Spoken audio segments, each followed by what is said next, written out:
Ngayon, atin namang riribati naman yung mga sinabi niya doon. Wala naman tayong tutol na si Kristo ang tagapagligtas. Pero may proseso ang kanyang pagliligtas. Para bang ganito? Halimbawa, bulawan ng oras, yung si Mayor, magbibigay ng ayuda si Mayor, at ang ayuda ibibigay niya ang pinakamataas na ayuda na matatanggap mo sa buong taon. Ha, ganun ba? Oh, ano, gusto mo tumanggap ng ayuda? Ay, natural. O, ngayon, tanong, may proseso ba para ikaw ay makatanggap ng ayuda? Sabi mo, o sige, punta ako doon para ako ay tumanggap ng kanyang ayuda. Sabihin naman ng sabi siya, op, wait lang. Merong process. Ano ang process? Dapat alas 9 ng umaga, nandoon ka na para magpalista. Ngayon, kapag hindi ka nagpalista, hindi ka sumunod sa process, ang tanong, mabibigyan ka ba ng ayuda na tanging si Mayor lamang ang makapagbibigay? Ang sagot, hindi. Straight to the point. Bakit? Kasi ang proseso, kailangan ka munang magpalista. At ikaw ay luminya. Pumila, I mean. Ikaw ay pumila. At kapag yan ay nagawa mo, matatanggap mo ang ayuda ni Mayor na siyang pinakamataas na ayuda sa buong buwan. Buwan lang yun, grabe. Oh, sa buong buwan. Ngayon, hindi naman pwede. Pag sinabing si Mayor lamang ang magbibigay, huwag mo nang idamay si konsihal doon. Kasi kapag si konsihal ang idadagdag mo doon, ay hindi na only mayor. Na pag dinagdag mo naman si kagawad na magbibigay din. Hindi na yon only mayor. Hindi na only mayor yun kasi dinagdag mo si kagawad eh. Kaya wag niyong idadagdag si kagawad, si konsihal, para manatili ang balita na only mayor can give you the ayuda na siyang pinakamataas na ayuda sa buwan na ito. O, tama yun. Si mayor lamang ang makapagbibigay. Pero, kailangan mong luminya alas 9 ng umaga. Kailangan mong pumila doon. Magpalista ka. At kapag nabasa ang pangalan mo, matatanggap mo ang ayuda na tanging si mayor lamang ang makapagbibigay. Ganyan yan. Si Kristo lamang ang tagapagligtas, pero siya ay mayroong proseso. Ano ang proseso ni Kristo?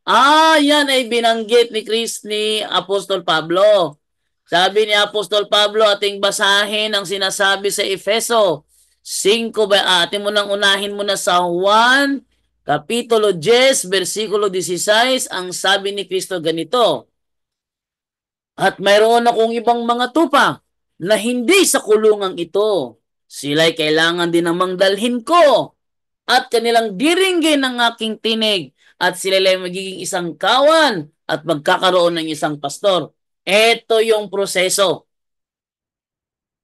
Yung mga tupa niya na wala sa kulungang ito, ano ang ipinahihiwatig ng naturang kulungan?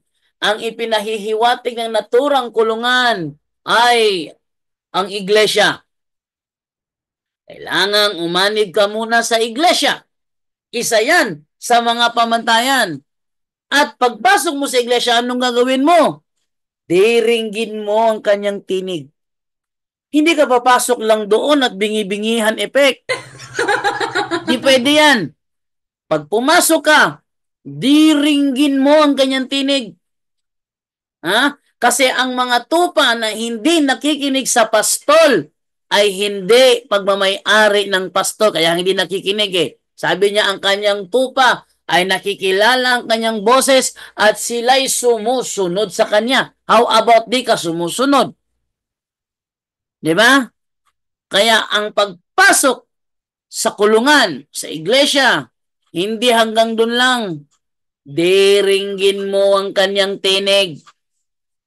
diringgin, at magiging isang kawan kayo, isang grupo, isang pananampalataya, isang bautismo. Magiging isang grupo kayo sa ilalim ng isang tagapagbantay. Sino tagapagbantay na yan? Si Kristo. Si Kristo, pag-akyat sa langit, iniwan niya kay Apostol Pedro. Sabi niya, Simon, iniibig mo ba ako? Sabi naman ni Simon Pedro, opo, Panginoon, pakanin mo ang aking mga tupa. Ibig sabihin, yung pag-aaruga o pagkakalinga sa kanyang tupa, ipinasa niya sa pangangalaga ni Apostol Pedro. Ibig sabihin, ang iglesyang ito, once upon a time, pinamunuan ni Apostol Pedro. Kaya kung ang iglesyang kinaaniban nyo ay wala namang history na pinamumunuan ni Apostol Pedro, mukha yatang wala ka sa tunay na iglesia. Halimbawa, ipagpalagay na lang Seventh-day Adventist. Ang Seventh-day Adventist tinatag noong 1863 doon sa Battle Creek, Michigan, USA. Before nagtatag sina Ellen G. White ng Seventh-day Adventist, sino ang namamahala sa kanila? Wala. Saan sila matatagpuan? Nandoon kay William Miller. Ayun.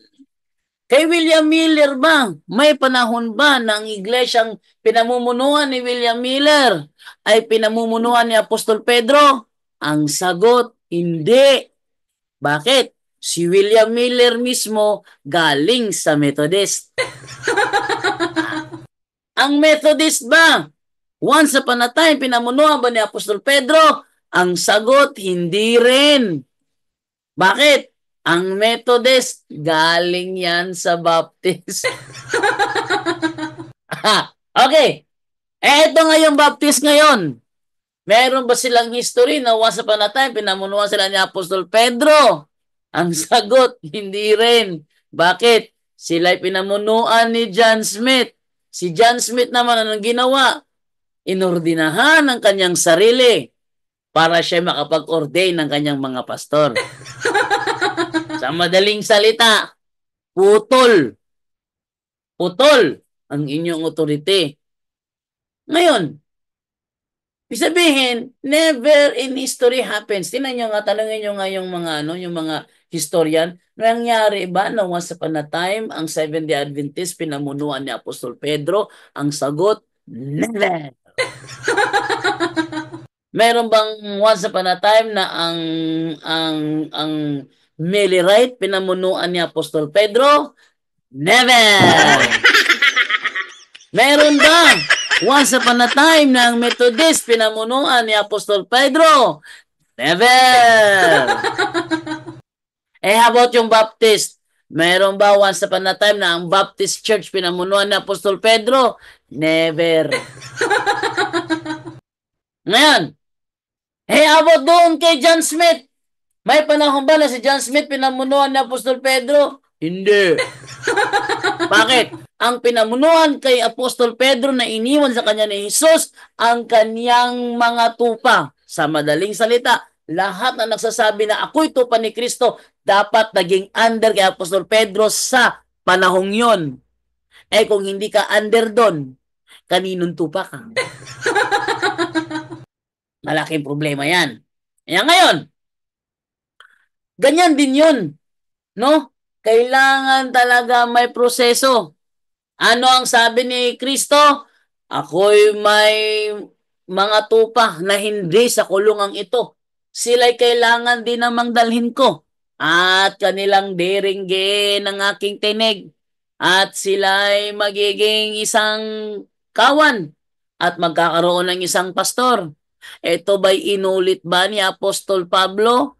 Inulit niya. Efeso 5:23. Anong sabi ni Apostol Pablo? Sapagkat ang lalaki ang pangulo ay pangulo ng kanyang asawa, gaya naman ni Kristo na pangulo ng iglesia, na siya rin ang tagapagligtas ng katawan. Anong katawan tinutukoy dyan? Yan ang iglesia, si Kristo ang ulo, ang iglesia ang kanyang katawan, at siya ang tagapagligtas ng kanyang iglesia. Ano ang proseso para ililigtas ka ng tagapagligtas? Kailangan mong pumasok sa kanyang kulungan at diringgin mo ang kanyang tinig at kayo'y magiging isang kawan sa ilalim ng isang tagapamahala. E ano ngayon ang nangyari ngayon kay Bulawan ng Oras? Wala siya dyan. Oh. Si Bulawan ng Oras naman nag-rebat sa akin, sabi ni Bulawan ng Oras, kapag magre-rebat ka, magagawa ka ng rebuttal video, huwag mong putulin yung video ko. Ngik! Wala akong pinutol sa video mo. Hindi mo lang yata siguro pinanood. Oh. Dahil mahirap kasi ako gusto ko panoorin yung nire-rebat ako eh. Kasi talagang re-rebating ko rin kayo eh. No? Hindi niya pinanood yun. Sabi niya, isa lang ang tanong ko. Meron bang verse na nasasabi, nakakapagligtas ang iglesia? Sabi ko, tingnan mo sa video, binasa ko yung verse. Ha? At natingnan ko lang muna ha, kung nag-comment ba si Bulawanong Oras dito sa post ko na ito kasi minention ko kasi siya sa isang post ko sa aking Facebook account, no? Wait lang ha. Aking Facebook account. Tingnan natin dito. Tingnan niya. Bulawan ng Oras, basahin mo. Wala pa siyang sagot. Nilagay ko sa screen yung sinasabi sa uh, 1 Timothy chapter 4 verse 8 ng Contemporary English Version. At ating ipakita Ayan o. Pinakita ko sa screen. Ayan. Ayan o. Bulawan ng Oras, basaha. 1 Timothy chapter 4 verse 8 sa Contemporary English Version, as the saying goes, exercise is good for your body, but religion helps you in every way.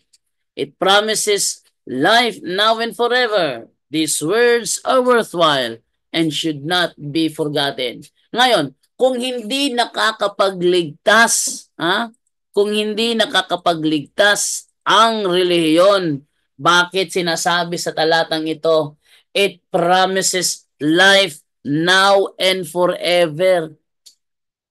Paano makakapag-promise ng life now and forever ang isang relihiyon kung hindi ito nakakapagligtas? Kung sabihin nila ngayon, hindi naman yan sinasabi sa Biblia namin sige, ating silipin ang kanilang Biblia na gagamitin. Isa-isahin natin yung kanilang Biblia ang gagamitin Dito tayo ngayon, ating unahin naman dito tayo sa 1 Timothy chapter 4 verse 8, ating silipin ang sinasabi ng ang dating Biblia. Ano sabi dito? Sapagkat sa pagsasanay ng katawan ay may kaunting pakinabang. Ano yung pagsasanay ng katawan? Exercise. Ngunit ang kabanalang sa lahat ng mga bagay ay pinakikinabangan. Ano yung kabanalan? Religious. Ano yung kabanalan? Religious. How can you use the term religious kung wala ka namang relihiyon? Natural. Gamitin mo yung term religious kasi relihiyoso ka. At pag relihiyoso ka, yan ay link sa relihiyon mo. Ano ba ang meaning ng relihiyon? Act, ceremonial observance, act of worship. Yan ang meaning ng Treskia, relihiyon. Ceremonial observance, act of worship. Ngayon, may pakinabang ba ang pagsamba? Aba, meron. Sabi dito, ang kabanalang sa lahat ng mga bagay ay pakikinabangan na may pangako. Ang kabanalang ito pala, ang pagiging religious pala na ito, may pangako. Ano yung pangako? Sa buhay na ito at sa darating. Di ganun din ang meaning. How about ating basahin sa Magandang Balita Biblia? Ang pagsasanay ng katawan ay mayroon ding pakinabang. Ngunit ang makadiyos na pamumuhay o religious pa rin. Religious pa rin. Ang makadiyos na pamumuhay ay mapapakinabangan sa lahat ng paraan sapagkat ito'y may pangako.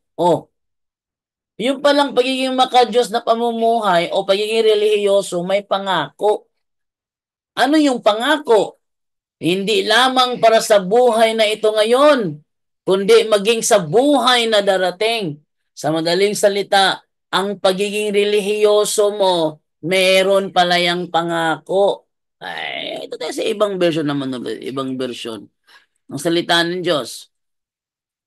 Sapagkat kung may mabuting na idudulot ang pagsasanay natin sa katawan, may mas mabuting maidudulot ang pagsasanay sa kabanalan. Tanong, saan ginagamit ang pagsasanay sa kabanalan? Natural, sa relihiyon. Hindi mo naman magagawa kung wala ka sa relihiyon. Aha? Kailangan pagiging religious sa kabanalan. Ang pagsasanay sa kabanalan may magandang naidudulot. May mas mabuting maidudulot ang pagsasanay sa kabanalan sa lahat ng bagay. Hindi lang sa buhay na ito, kundi maging sa buhay na darating. Ang tanong, nakakapagligtas ba ang relihiyon? Yes. Ngayon, ang tanong, para doon sa analogy ko, natutulungan ka ba ng pagpila mo para matanggap ang ayuda ni Mayor? Yes! Kasi kung hindi ka pipila, hindi ka susunod sa proseso, paano mo matatanggap ang malaking ayuda ni Mayor? Si Mayor lamang ang makapagbibigay ng pinakamalaking ayuda. Yan ay kung pipila ka. Hindi mo matatanggap ang ayuda na tanging si Mayor lamang. Lamang ang makapagbibigay kung hindi ka pipila sa kanyang proseso. Ang kanyang proseso dapat alas 9 ng umaga, nandoon ka na sa opisina at nakapila ka na, nagpalista ka ng pangalan mo, nakapila ka na para matanggap mo ang ayuda na tanging si Mayor lamang ang makapagbibigay. So sa paanong paraan ka maliligtas ka ni Kristo? Dahil siya ang tagapagligtas ng iglesia ng kanyang katawan, ay kailangan mong pumasok sa kulungan. Ano yung kulungan yun? Yung iglesia na kanyang katawan. Kailangan mong pumasok doon at sundin mo ang instruction. Diringgin mo ang kanyang tinig at magiging isang grupo kayo. Sa madaling salita, huwag kayong magbangayan. Maging isa kayo. Ha? Kasi pag kayo nagbangayan, it's either one of you will be kicked out or both of you will be kicked out. Huh? Kaya, pasok ka, o pumila ka, sundin mo ang proseso, at matatanggap mo ang ayudang tanging si Mayor lamang ang makakabigay o matatanggap mo ang gantimpalang tanging si Kristo lamang. Tanging ang Diyos lamang kasi si Kristo at ang Ama, ano yan they are in one accord. They are in one accord. Matatanggap mo ang gantimpalang yon kapag sumunod ka sa prosesong sinasabi sa Efeso 5:23 na si Kristo ang tagapagligtas ng iglesia na kanyang katawan. So, dinadagdag ba natin ang relihiyon? Nalala nyo kahapon yung may tumawag sa ating caller? Sumasagot kasi si Brother John Renon, tumawag, tinagot ko sa gamit ng cellphone ko. Ano ko, hello bro, ano yung atin bro? Ito ba yung punto por punto? Yes bro, may tanong sana ako. Kasi kadalasan kasi tumatawag ang tanong about spiritual warfare. So ano yung tanong mo bro? Abot ito sa ano ba? Kapag kayo nagsagawa ng market preaching, ano bang pinangangaral ninyo? Si Kristo ba? O ang iglesia ninyo? Wait lang muna. Patapusin ko muna si Junri sumagot sa ating questionnaire. Pagkatapos nun, isasalang kita sa live. Pinasok ko siya. Sabi ko sa live, bro, ang pinapipili mo sa akin, ang tawag dyan, fallacy of false dilemma. Pinagkukontra mo ang hindi dapat pagkontrahin. Para bang tanong ni Jared Almasora doon sa debate. Ang pinamumunuan ba ni Kristo, ito ba iglesia ng Diyos o iglesia katolika? Yun ay fallacy of false dilemma o fallacy of false dichotomy. Bakit? Sa paliwanag ko kasi, yung iglesia ng Diyos, pinangalan ng iglesia katolika. Hindi magkaibang iglesia yon. Eh, pinapipili niya ako sa iglesia, hindi naman magkaiba. Dapat magkaiba. Halimbawa, pagpalagay na lang natin, Kristyanismo o Islam, magkaiba yun. Pwede ganon. Pero kung Kristyanismo o Katoliko, ay pareho lang yun. Pareho lang yun. Hindi pwede na pagkukontra mo yung dalawa, isa lang yun. Pag pinagkontra mo ang hindi dapat pagkontrahin, ang tawag doon, fallacy of false dilemma. Para bang si Denmark Santiago, nung siya'y nagbalik sa Sabadista at siya'y nagtanong sa akin, tama ba o hindi mali? Ganon yun, no? Tama ba o hindi mali? Pareho lang naman yun eh. Kay tama o hindi mali, pareho lang naman yan eh. Kay Iglesia ng Diyos ba Katoliko, pareho lang. Iglesia Bok o si Kristo, ano naman yun eh. Bakit? Si Kristo, sabi ko, ang pinangangaral namin yung nasa Efeso 5:23, si Kristo ang tagapagligtas ng iglesia na kanyang katawan. So paano ka maliligtas niya? Kailangan kang pumasok sa kanyang kulungan, sa kanyang iglesia. Pumasok at diringgin mo ang kanyang tinig. At sa pamamagitan nun, ililigtas ka ng Panginoong Kristo.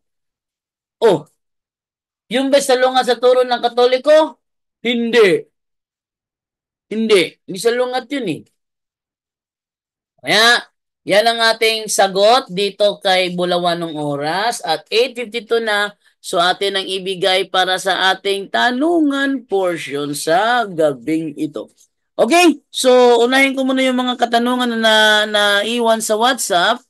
Ito muna, sabi dito ni 8265, Bro Jando, magtatanong lang po. Sana masagot po sa live. Paano po kung hindi ako makatanggap ng sakramento, gaya ng Eucharist sa komunyon, at hindi din makatanggap ng absolusyon sa kumpisal dahil ayaw pa akong pakasalan ng non-Katolikong asawa dahil sa wag ko daw siyang mamadaliin. Kapag po ba halimbawang namatay ako, will it cost me my salvation? Considering na ako naman bilang Katoliko, gustong-gusto ko na pakasalan yung asawa ko at napaliwanag ko naman sa kanya yung ukol sa fixed marriage. Pero ayaw niya muna. Pero nakamatayan kong di kami kinasal dahil basta hindi ako makatanggap ng sakramento buhat ng sitwasyon ko. May impyerno ba ako nito, kapatid? Salamat po sa sagot. Sana po masagot sa punto por punto live. Shout out na din po sa lahat ng CFD. God bless po. Brother Angel, sa'yo yung tanong ngayon.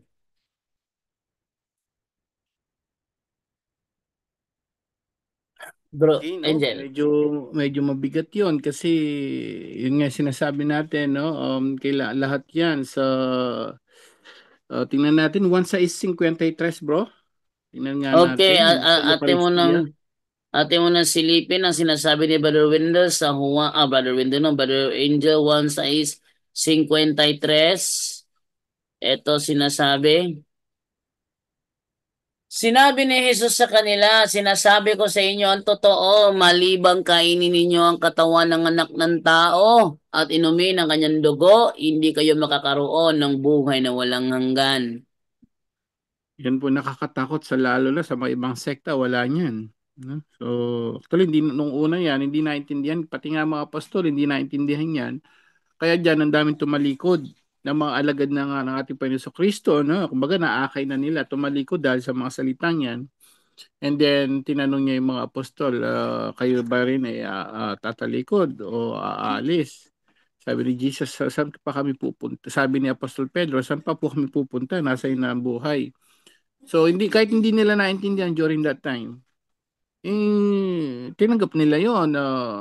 Kung ano man ang ibig sabihin niya, sabi, di pa naintindihan niya, ano ba yun? Bakit siya kakainin, no? So, later on, dun na-realize, yung pala yung iiwanan niya yung tinapay. No, yun yung banal na Eucharistia. At maliwanag yan. Kaya nga sila magmula nung umakyat sa langit ang ating Panginoon Kristo, sila po ay nagpipara-piras ng tinapay hanggang kay Apostol Pablo. Ginawa nila yun. Ang Church Father hanggang ngayon, ginagawa po natin yan. Kasi wala kang kaligtasan, hindi kumpleto. Kumbaga, tama ba yung ginagawa ng mga Yes, pwede. Katulad mo, hindi ka um, ikaw kasi Katoliko ka, kaya gustong-gusto mo. Pero yung ibang sekta, tama ba yung ginagawa nila? Yung mga Bible study? Yes. Tama ba yung nananalangin sila? Yes. Pero ang tanong, kompleto? Hindi. So, napakabigat nun, no? Ang tunay na pagsamba nga, actually, sa totoong tunay na pagsamba, isa yun. Kaya nga, highest form of worship, ang misa, kahit grocery, bawal mag-grocery doon, bawal ang gawin ng lahat, kahit nga solemnity, no? Ito binibigyan ko lang din kaano kahalaga ang misa at ang banal na Eucharistia. Kahit nga yung any solemnity, hindi po walang makakapagpalit sa banal na misa. Ganong kahalaga. Bakit? Highest form of worship? Kasi nandun si Jesus mismo. Saan? Doon sa banal na Eucharistia. Nakapakahirap na sitwasyon mo ngayon dahil nga doon sa sitwasyon na ayaw niya. Fixed marriage ka, gusto naman. Pero may good news naman dyan, no? Yung tinatawag na desire. Kaya nga yung may sinatawag tayong baptism of desire. No? Bakit naligtas nga sabi na si Dimas, hindi naman nabinyagan. Siyempre, paano mabibinyagan yun? Mamamatay na nga. So yung desire kasi nandun. So, yung desire mo kasi nandun, bro, no? Only God knows. Ang desire mo nandun. Ang tanong mo, paano pag namatay ka, hindi ka nakakasubo ng ostya? Ang pinakamagandang gawin mo dan, kapatid, go to your priest, magkaroon ka ng spiritual advisor. Pari talaga mag-aano sa diyan na pwede kanyang bigyan ng no, pwede kanyang bigyan mas marahil dito ang pwede niya ibigay sa iyo. Naalala ko si Father Bobby, ang pwede niya ibigay sa iyo an advice na okay, wag ka muna makipag baka bigyan ka ng chance, wag ka muna magkipagtalik. Pwede kang bigyan ng absolution o communion. But from the spiritual advisor, you have to promise. May solusyon naman ng lahat, kapatid, kasi delikado talaga, hindi ka nakakakain ng banal na hostia. And then keep praying for your wife kasi mahirap talaga yan, no? Ayaw niya kasi.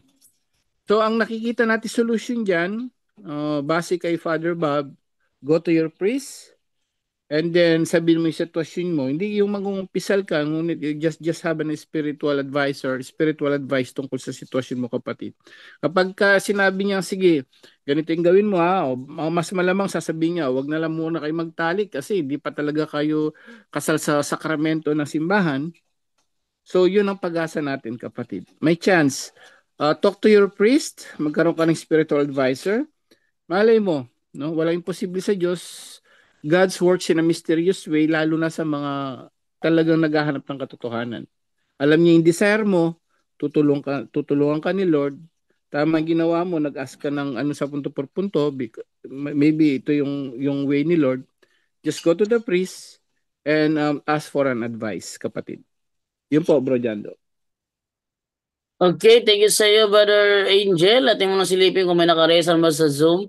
Wala pa. So atin mo lang bigyang pansin itong mga katanungan na nandito ngayon sa atin sa WhatsApp, no? Dito na ito. Sabi naman dito ni 1416, sabi niya, please answer my question, Bro Angel, if possible. First, what happened to Joseph when he died and what cause of his death? Yan muna. Sagutin mo muna yan, Brother Angel. Dalawa itong tanong to eh. From Jason T. of North Vancouver. Pakisagot mo na, Brother Angel. Hindi What siya happened? kay Saint Joseph actually, no, hindi siya nakalagay talaga sa wala nakalagay sa even any mention slight mention kung paano siya namatay. Ang simbahan diyan, titignan mo yung sa New Testament dun sa account niya. Ang makikita mo talaga, actually hindi naman sinabi na namatay siya, ito yung sakit niya, walang ganon.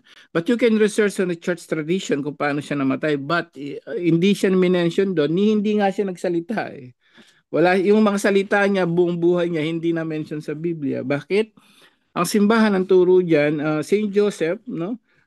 Talagang ganun ang ano niya, sobrang bait niya, sobrang humble. He remains humble. As a sign of humility, tahimik lang siya. Hanggang sa namatay, hindi niya inano yung pagkamatay, paano namatay na inano ng Biblia. Bakit hindi kaya, no? It's because Saint Joseph, alam niya kasi yung magiging anak niya, no? Biro mo, mag-aalaga siya mismo ng Diyos. Imagine niyo, Diyos ang aalagaan niya, no? Hindi basta-basta yung mismong anak ng Diyos, no? Hindi siya basta-basta tao, kundi Diyos talaga. So, dahil doon, wala na siyang ano kasi ang turo na simbahan niyan, Saint Joseph wants to focus on Jesus. Kaya yung lahat ng mga sinasabi ni Jesus ang mag-focus tayo, kapatid. So, it doesn't matter kapag hindi nakalagay, walang nakalagay sa Biblia mismo, walang account ni isang slight mention of how Saint Joseph died. No, unless you can search on the church tradition natin kung paano, but it doesn't, hindi siya ganun ka ano, dahil nga ang sabi ng simbahan, he wants to be humble, he wants to be quiet, pero dahil sa pagka-quiet niya for just to follow the will of God, yun, pinaparangalan na siya sa langit, kapatid. Hindi mention sa ano yan. Well, you can check. Sabihin mo lang how Saint Joseph died. Pero maraming haka-haka yan eh, no? Anyway, hindi naman yan ang ganun ka-importante. Importante, paano siya namuhay at yung anak niya ay mismo ang ating tagapagligtas na si Jesucristo. Bro Jando? Okay, nako, dito naman tayo ngayon sa next naman, may nakaresan sa Zoom. Kabigyan ko muna ito, si May kadugtong Jones. yan bro yata. Bro, may kadugtong Oh, yata yung tanong. wait lang muna pala, Jones ha, wait lang muna. Huwag ka muna mag-unmute. May pangalawang tanong pa pala. During Mass, we deliver the Apostle Creed. My question, why did we remove the word apostolic and what is apostolic church? What you remove the apostolic? Tingnan mo dun sa ano, saan ka ba naka ano, no?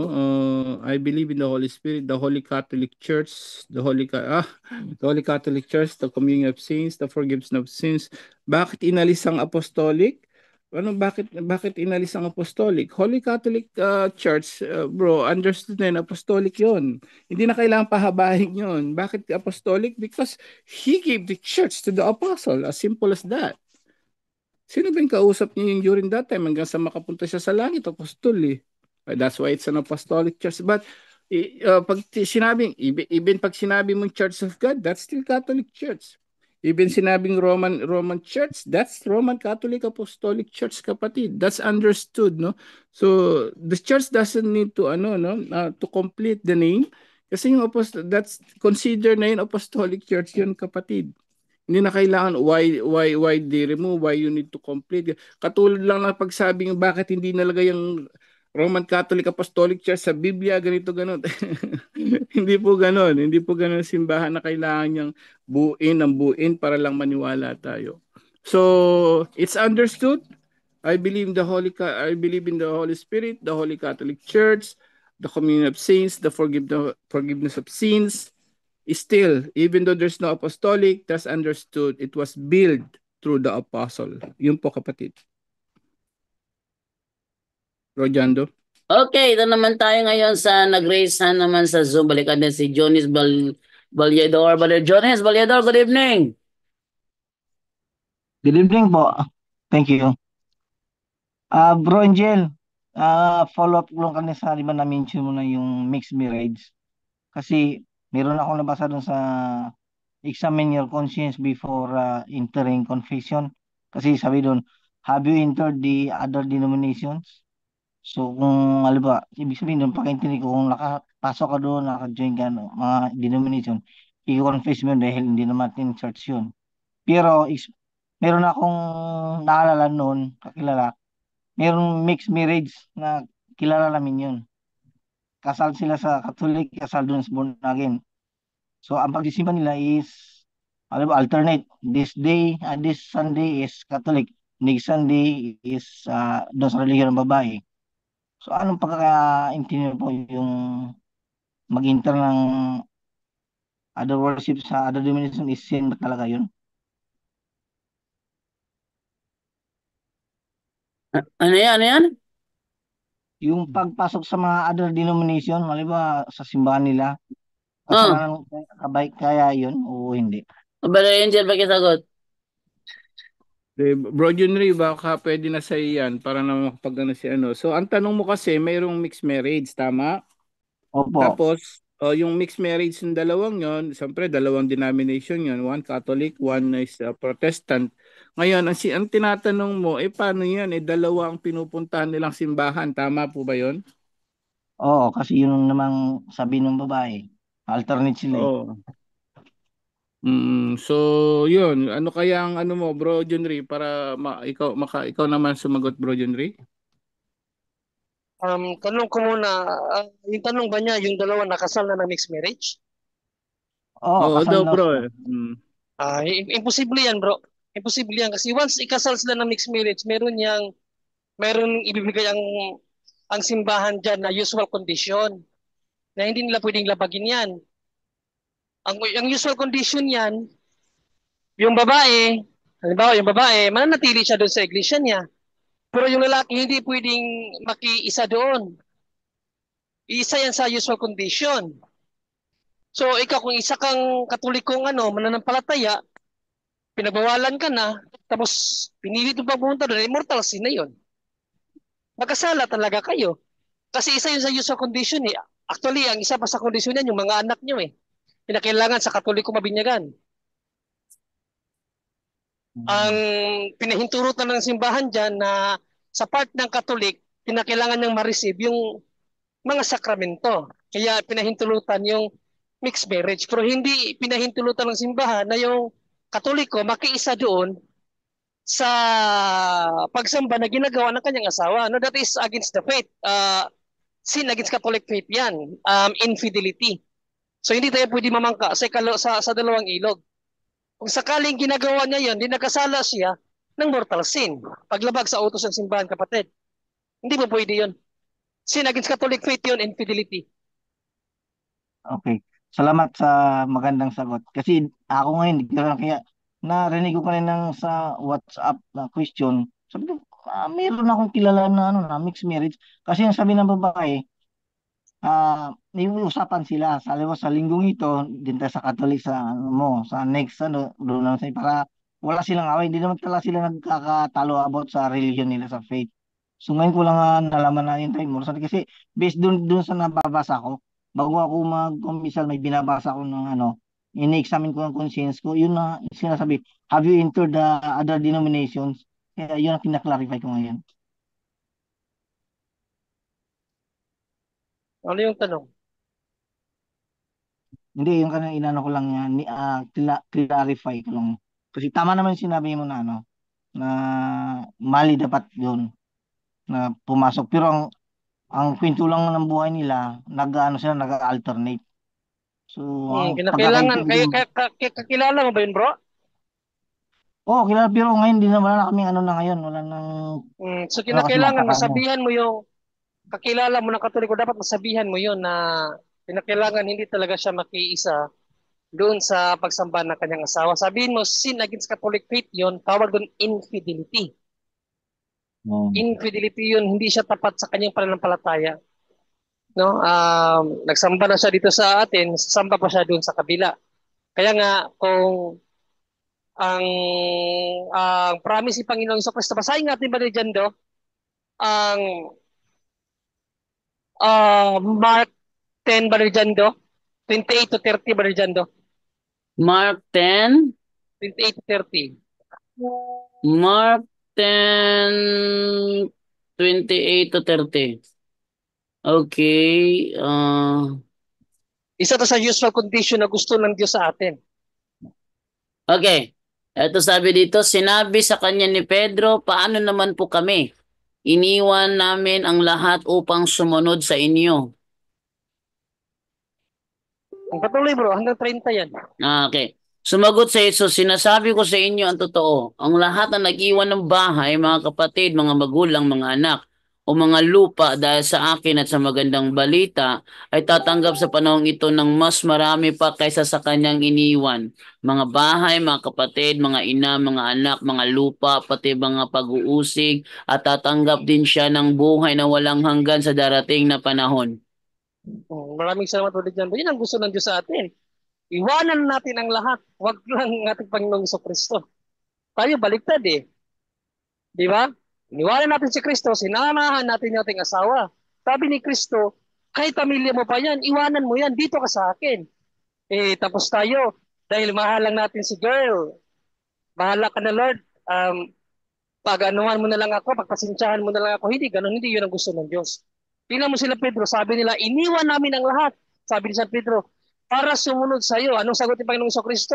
Sinasabi ko sa inyo, ang sino mang iniwan ang lahat sa mundong ito, maging anak, asawa, kapamilya, katrabaho, ano pa man dyan, para sa akin, magkakaroon siya ng buhay na walang hanggan. Yan ang ano ng Diyos sa atin gusto.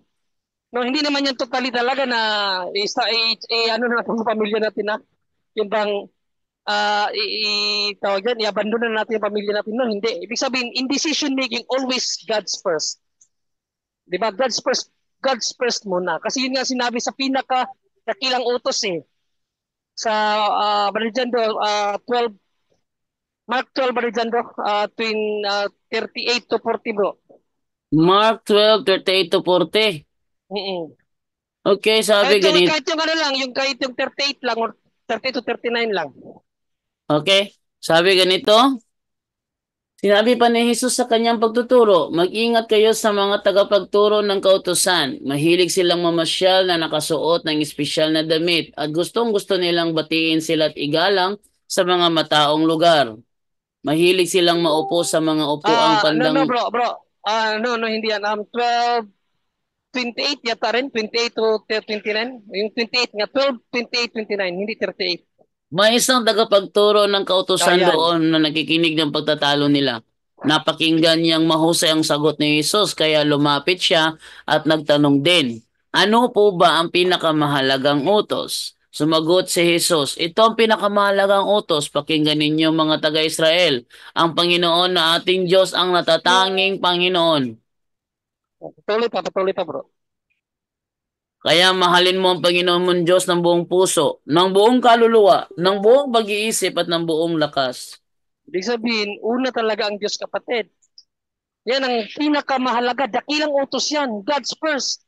Yan nangyari sa atin dahil pagmamahal natin sa asawa, nakalimutan natin yung pinakamahalaga na dapat Diyos muna bago na yung pamilya.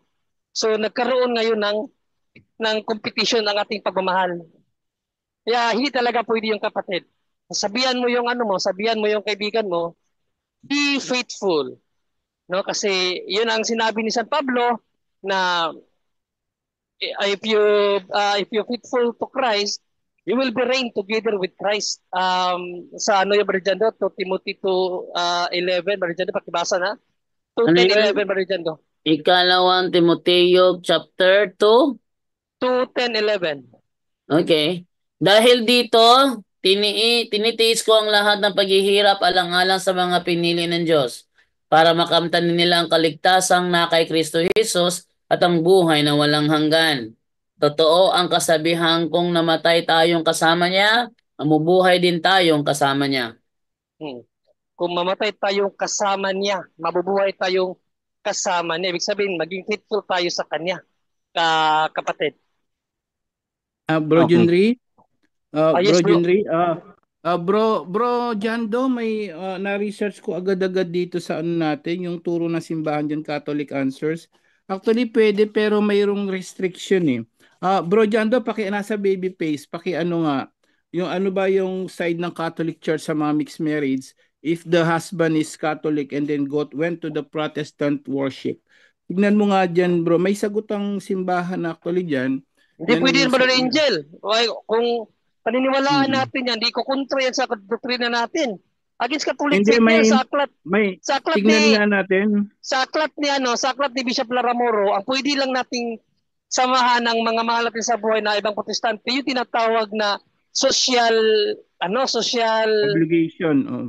obligation. Ano yun? Social Yun lang obligation, mga yes. may namatay, may kasal, social Pwede kang obligation yun. umattend ka mo. Pero iba yung pagsamba. Ibang pagsamba, hindi po pwede yan. Hindi, Sa ito Bishop nga, Laramoro yan eh. ito nga para mas malinaw siya, mayroon siyang explanation. Hindi siya totaling ipayag ang simbahan, pero mayroon siyang distinction. Basahin mo nga bro, tama naman, Yung social pareho naman yung obligation. may parang social Oo. obligation na sinasabi mo. Ito bro, Mm-mm. Jando, sa baby face. Tama naman. So, ganun din sa kasal, pwede kang umattend kung sa kasal, kung protestante Iba ka, kasi yung para tanong niya kasi pagsamba yung sa kanya, hindi naman sa social Yes, obligation yes. sa samba eh. Actually, ito siya, hindi yung worship kundi ano pa rin na kumbaga parang Bible study lang, pero yung pag may rituals na bawal. Bro Jando, nasa baby face nga. Ito yung turo ng simbahan na no Catholic Answers natin. Catholic website. Tingnan Okay, natin. silipin muna natin ha.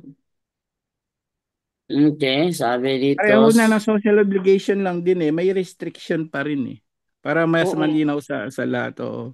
Sa social Pero obligation nga pala rin dyan, social kumbaga, obligation. parang Diyan ka makikisama na. ka lang. But may Hindi ka, restriction siya with respect to the spouse, sabi niya. Basahin natin, bro. Tama Oh. din, Okay, sabi dito, if a Catholic Hindi husband, yan. Yung una, yung una muna, yung yan. while the Catholic Church discourages mixed marriages, Catholic or non-Catholic, it doesn't forbid a Catholic spouse from attending Protestant worship services, but encourages them to participate charitably and respectfully while maintaining their Catholic faith.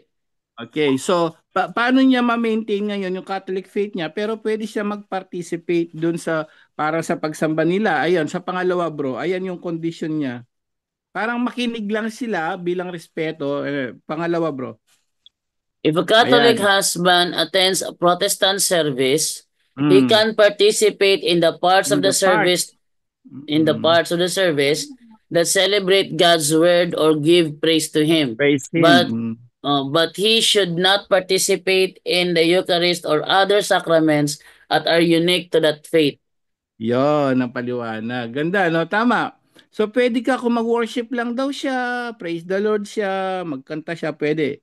Pero halimbawa, may mga Eucharist na o kung ano man yung mga, yun nga, siguro speaking of tongue o kung ano man, hindi po pwede yun. But I'm sure yung ginagawa nung kilala mo, uma-attend yun, kumpleto yun, kinukumpleto, pati ritual. Bawal pa rin. No? Sabi nga klaruhin dyan, natin to, Brother Angel. Klaruhin natin bawal to pa rin. kasi dyan sa binasa nyo kasi service. Ang service kasi Service, may either ritual. either lang yung servisyo nila sa Diyos, hindi naman yung worship. No, sa aklat ni Bishop Laramoro talaga bawal mag-attend. Bawal talaga mag-attend. Ang pwede mo lang atin hindi ko alam bakit ganyan ang paliwanag sa Catholic Cancer. Hindi naman yan mga obispo. Sa aklat ni Bishop Laramoro, bawal talaga yan. Sin against Catholic faith. Knowingly or unknowingly. Anong ibig sabihin nun? Kahit pa hindi mo alam na kasalanan yan, as long as pumunta ka doon, magkakasala ka. Kapag worship, sa worship, kaya nga, binasa ni Brother Jan, service no? So medyo questionable, anong point ng service na yun? No? Worship ba na service or yung service lang na pag pag service sa mga patay, mga ganon. Kasal, mga service yun Iba kasi yung term na worship. Sa aklat ni Bishop Laramoro, even ang tanong kasi worship no, wag nating ba yung dapat focus tayo sa tanong. Hindi iba yung service, iba yung worship. Ang tanong niya kasi siya magsamba So, sa tanong kasi pagsamba, ang turo talaga ng simbahan, bawal tayo makisamba sa mga Protestant na tawag dito na worship nila. Bawal talaga yan. Sin against Catholic faith. Knowingly or unknowingly, alam mo man o hindi mo alam, magkakasala ka kapag umatin ka sa worship nila. Ngayon, clarify yan sa aklat ni Bishop Laramoro na pwede kang pumunta doon sa services nila. Yung binasan ba doon dyan service. Iba yung service, iba yung worship. Kasi due to social obligation. Ibig sabihin, tayo bilang tao, kapwa-tao, kinakailangan natin damayan yung pamilya natin kapag namatayan. Social obligation po yun. Kailangan natin makisaya sa kanila kapag sila ay ikinasal. So yun po ang social obligation. Yun po yung service na sinasabi doon sa binasa ni Mother Jan. Doon na pwede tayong umattend doon.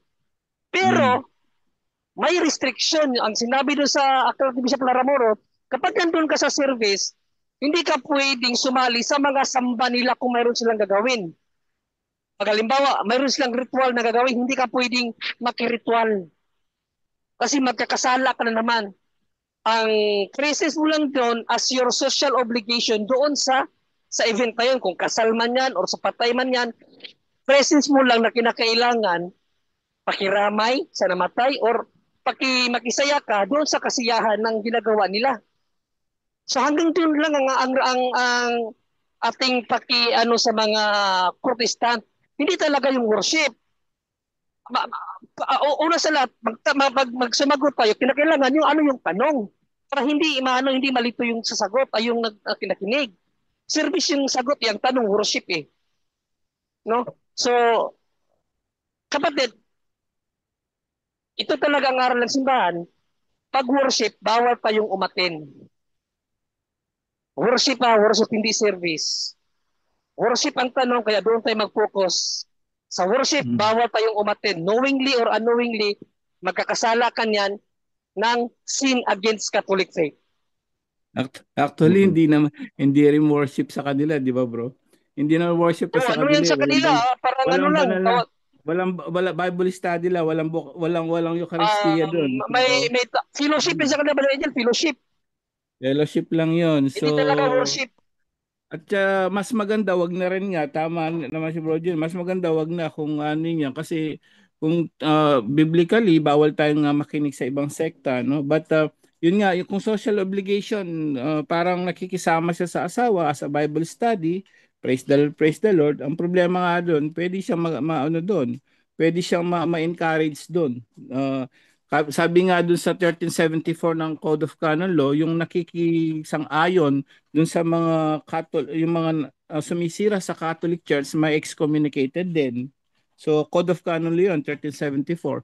Bawal na bawal talaga yan sa batas ng simbahan. Pero yun nga, alam naman, pagdating sa simbahan, nag-ano yan. But Bro Jones, ganun na lang ang ano doon, no? Mas focus din tayo doon sa sa Code of Canon Law, bawal talaga yon. 1374 nga Code of Canon Law, Bro Jando, para mas maano natin. Doon na lang tayo mag-focus kasi pinapayagan, social obligation, ganito. Pero tungkol kasi yan sa faith tungkol doon sa pakikinig ng ibang faith na nag-aano yan nagpa-plot against Catholic Church yan nanguwasak ng church yan 1374 nga ng Code of Canon Law, Bro Jando. 1374.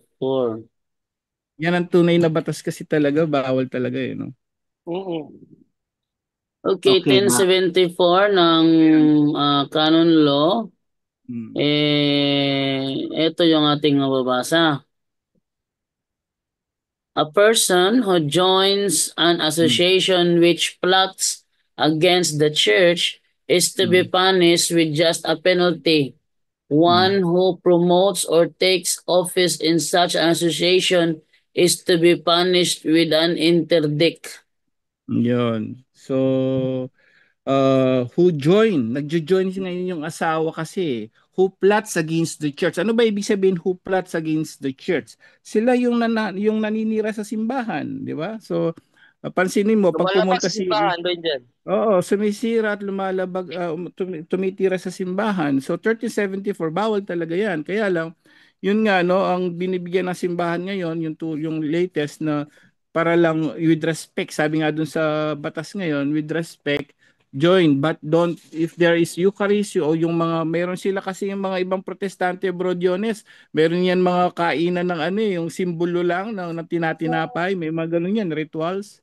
Wag na, but at the end, wag na rin kasi yung batas ng Code of Canon Law, you can be excommunicated. Bawal talagang makinig sa ibang sekta. So yun na lang, yun doon tayo mag-focus, no? Although the church said kung Bible study yan pwede, pero mayroon pa rin danger doon Bakit? Kasi makikinig siya yun, titirahin ng Catholic Church, eh di baka maimpluwensya si Katoliko, di ba, na asawa. Yun po, Bro Jones. Okay, salamat. Kasi pagkakaalam ko lang basta mixed marriage, wala na akong alam sa mga other restriction o ano. Hanggang doon lang na pag mixed marriage, allowed na mangumunyon yung other denomination. Yung pala, meron palang ano, hindi, sa mga tuwid, nagdamayan na sila na nagkakasala.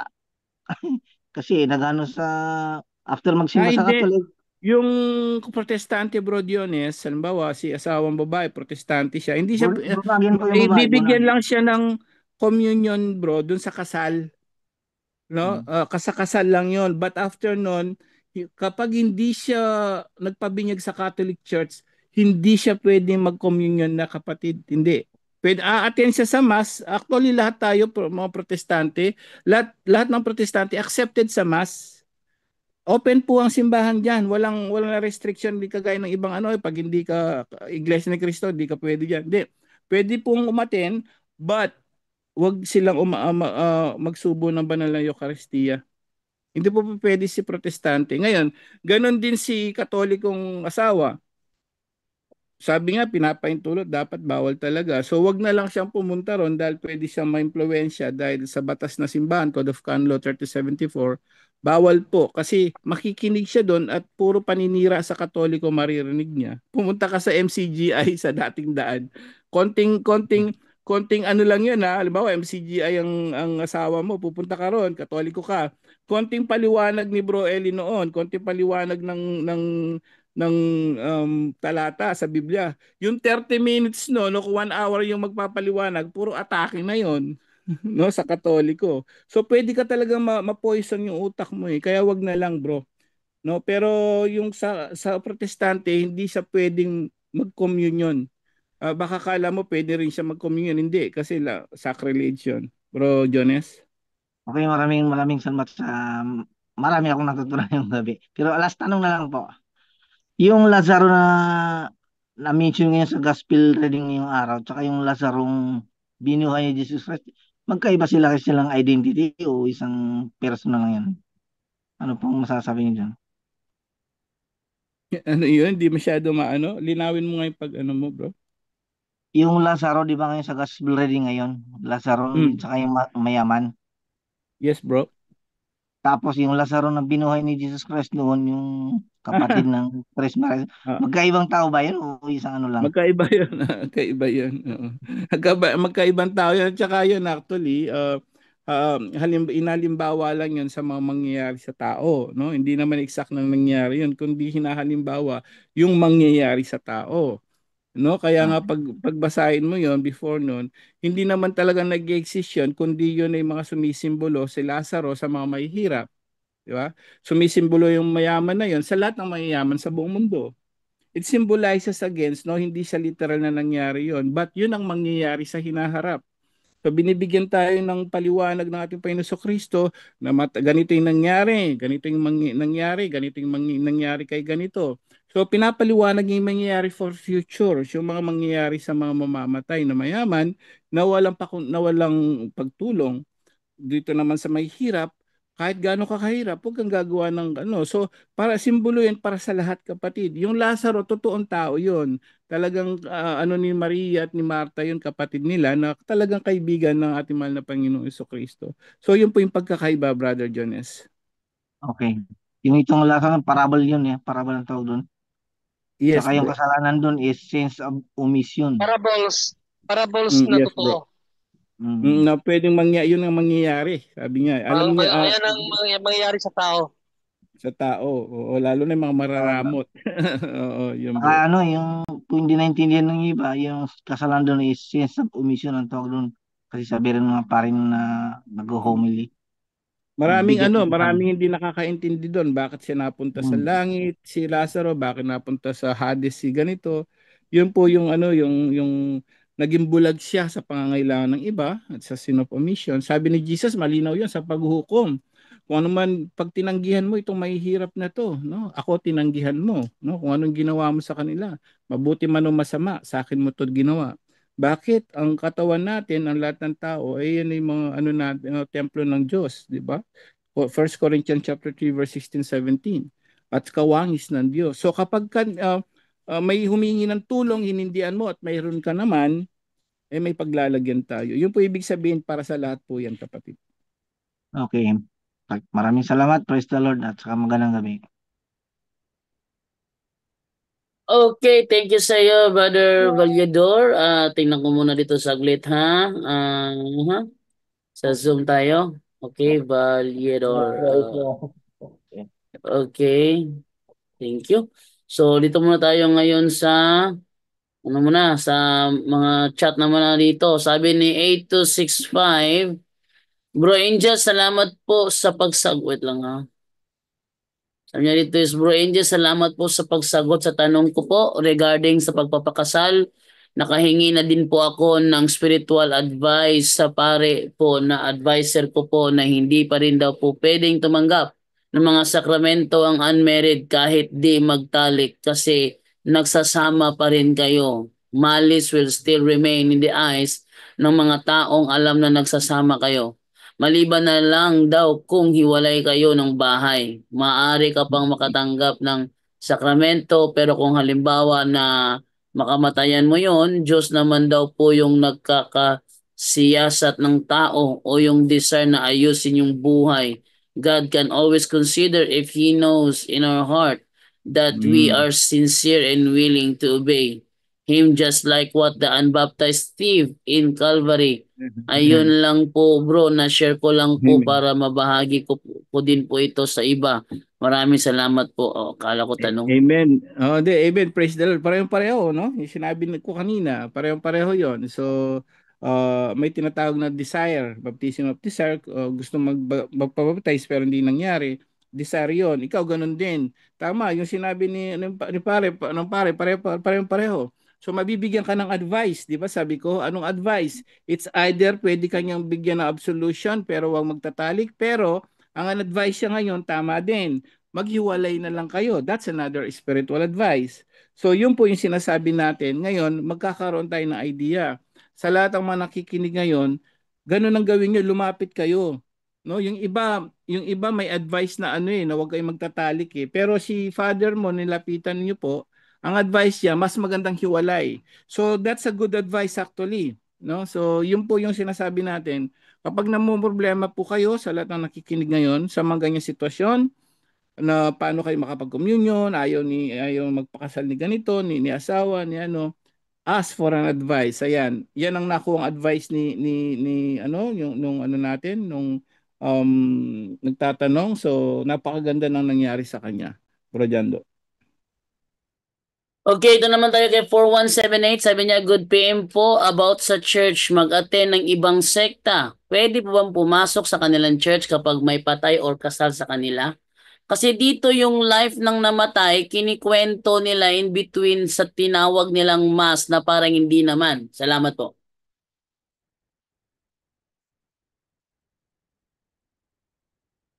Angel.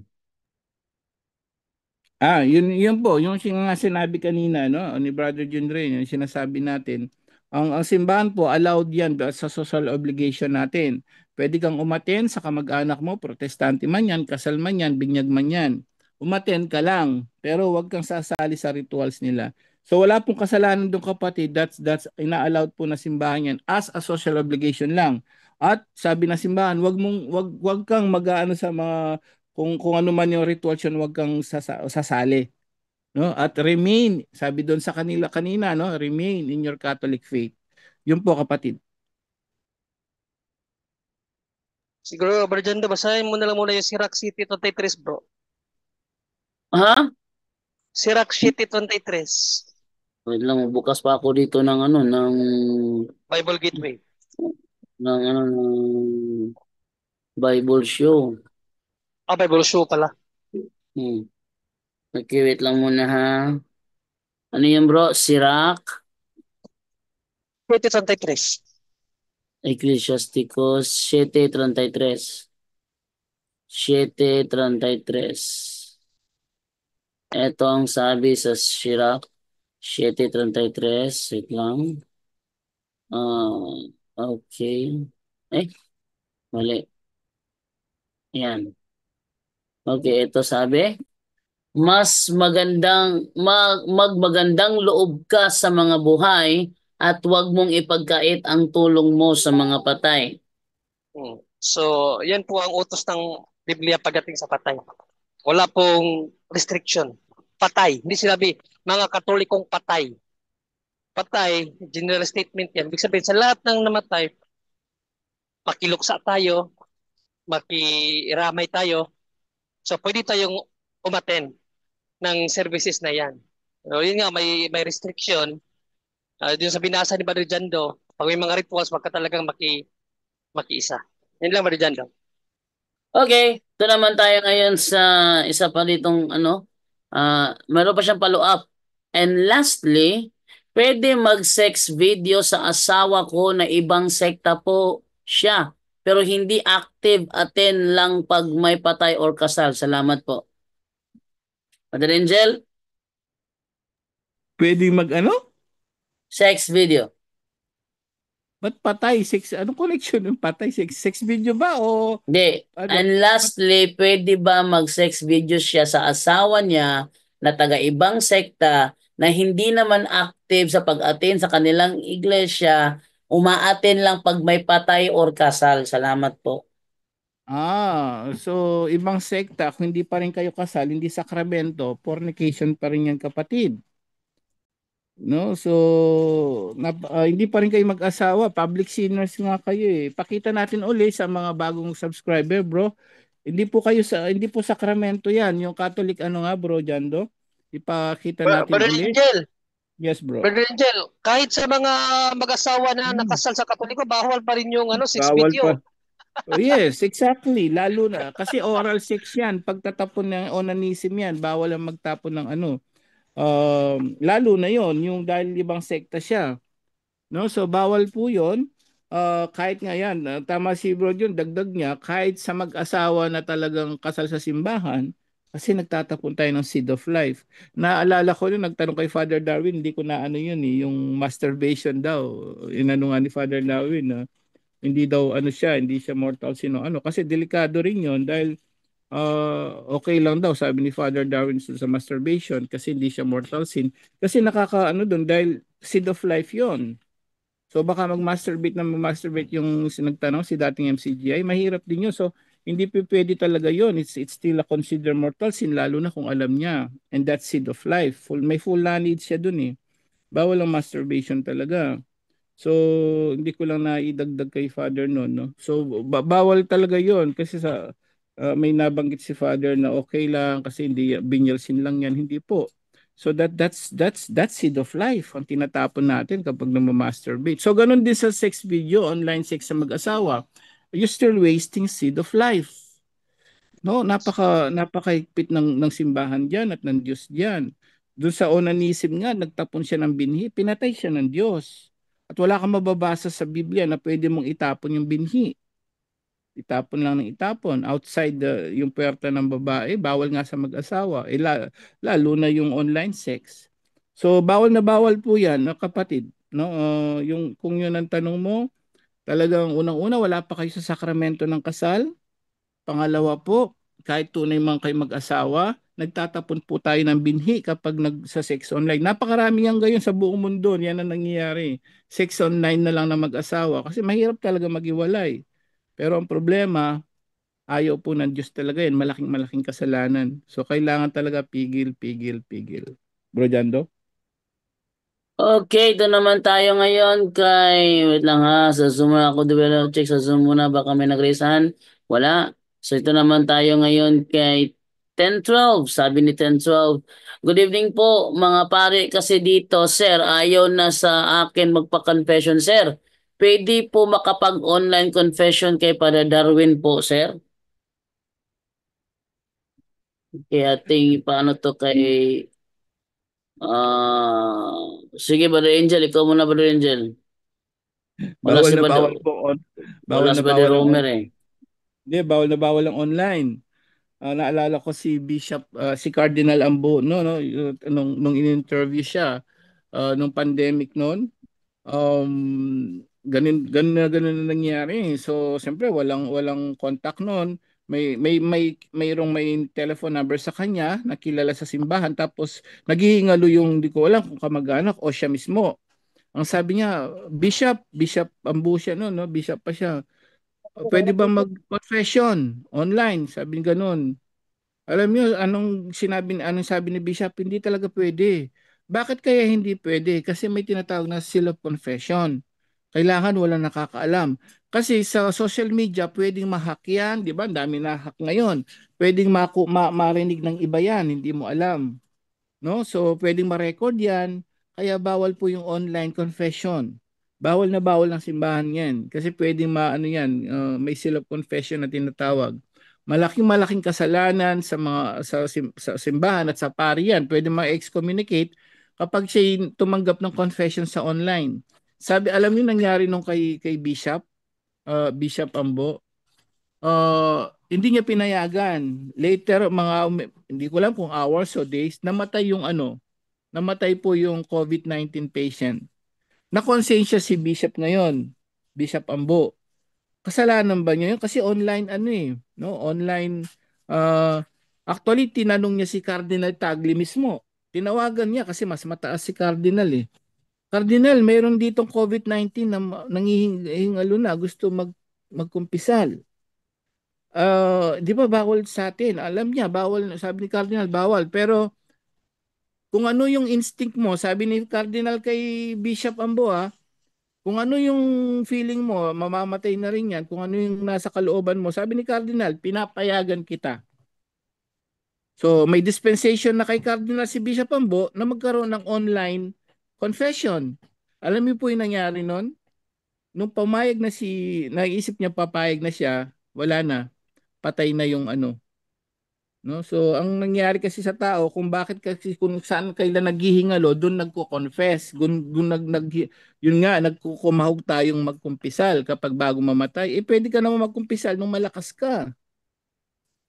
No? So, kapatid, hindi mo kailangan online confession. Andyan yung mga pare. Mag-confess kayo habang malakas bago mahuli ang lahat. Bro Jando. Okay, thank you sa iyo, Brother Angel. Ito naman tayo ngayon sa next naman na tanong. Ito ay galing naman tayo wait lang ha. Sana ba yun? Ito. Kay 7740. Good day, Bro Jando. Mangutana ko unsa na prayer ang buhaton kung maglubong ka og mga rosary na walay inray na ay mga Santa Cross og mga putulpod. Okay, so ang tanong niya dito is tanong niya anong prayer daw ang gagamitin kapag maglibing siya ng mga rosary na walang inray. May mga Santa Cross at putol din.